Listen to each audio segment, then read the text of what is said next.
Well, America has spoken. Trump will once again occupy the White House. If you find yourself anxious or grieving, you are not alone. In this podcast episode, I'd like to offer you some ideas to help you respond to this change in leadership.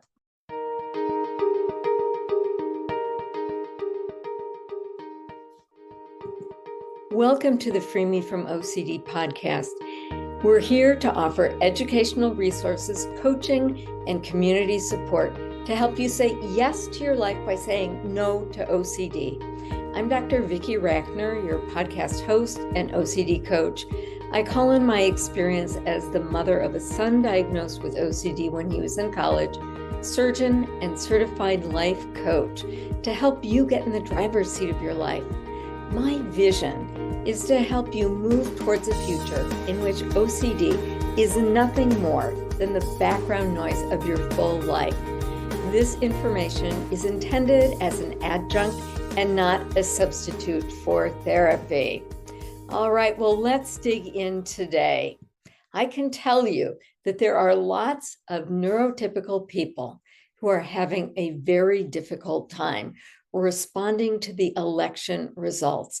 So if you deal with anxiety or OCD or trauma, chances are very good that this has been a difficult time for you. So here are some thoughts to make it easier for you to move forward with your days. First, please have compassion for yourself. Understand that anxiety is an understandable response to the election results. Leading up to the election, each candidate laid out the dangers if the other assumed leadership.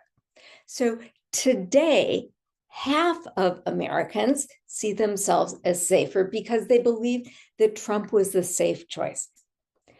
Now, when we think we're unsafe, our nervous system prepares our body to fight, flee, or freeze.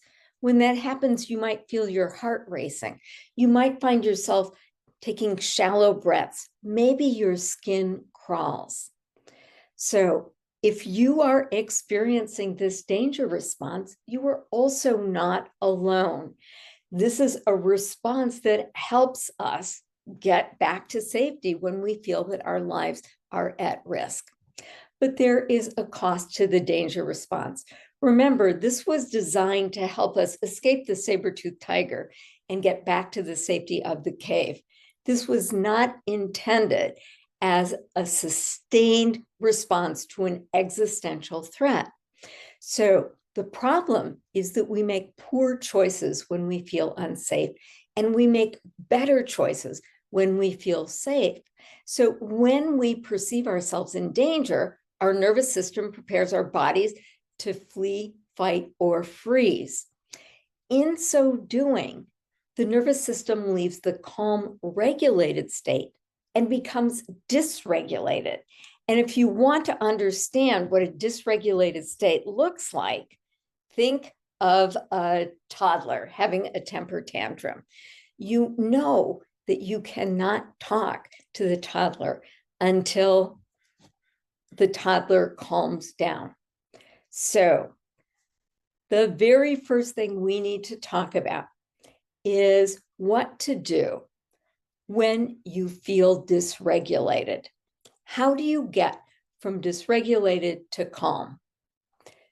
Well, first, you can simply notice when you experience yourself in danger, what sensations do you feel in your body? What are the very first signs that your nervous system is dysregulated?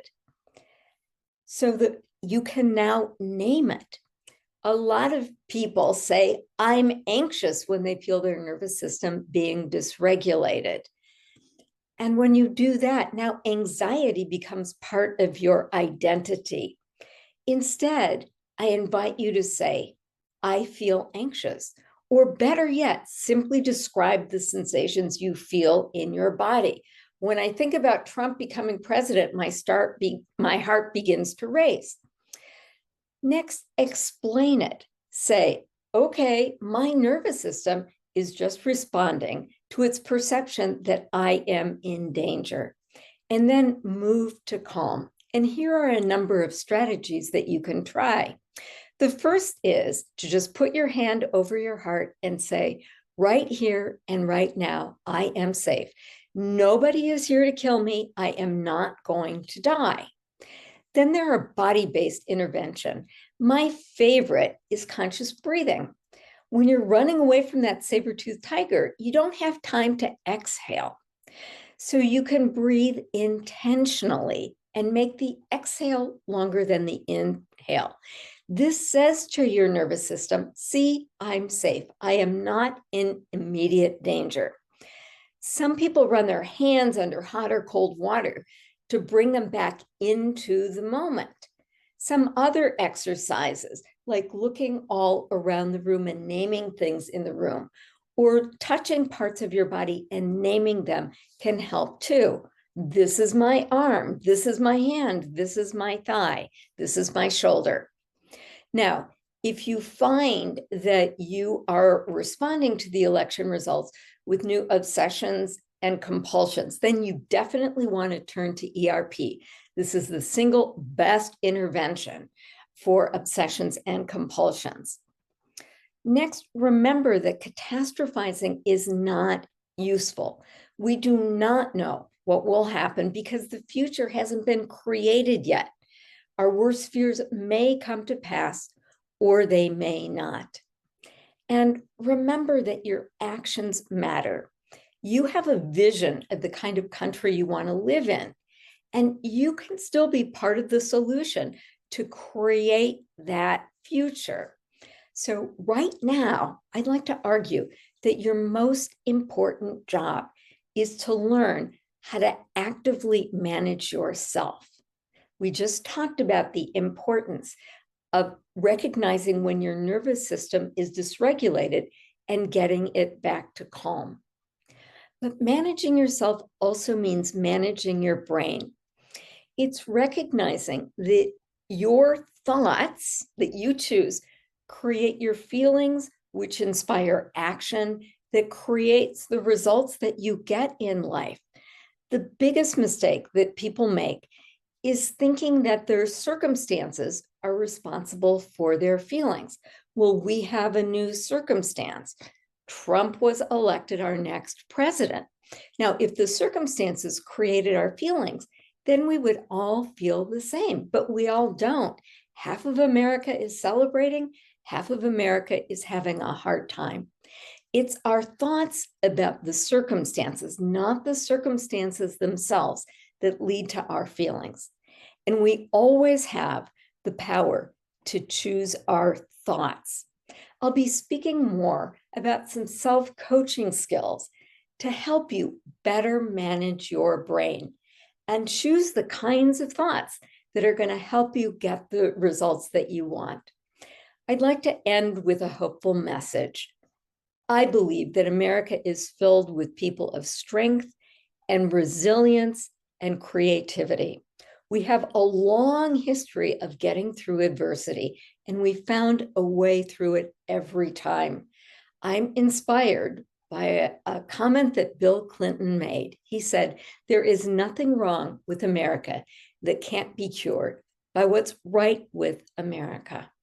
So I think we all have a job being the best version of the American patriot and the best version of ourselves. We can all strategically manage ourselves so that we can then become part of the solution to whatever unfolds. I would like to thank you for your listening ear. I appreciate your commitment to helping yourself and to helping those you love who are navigating OCD. And I will look forward to seeing you next time. So long for now.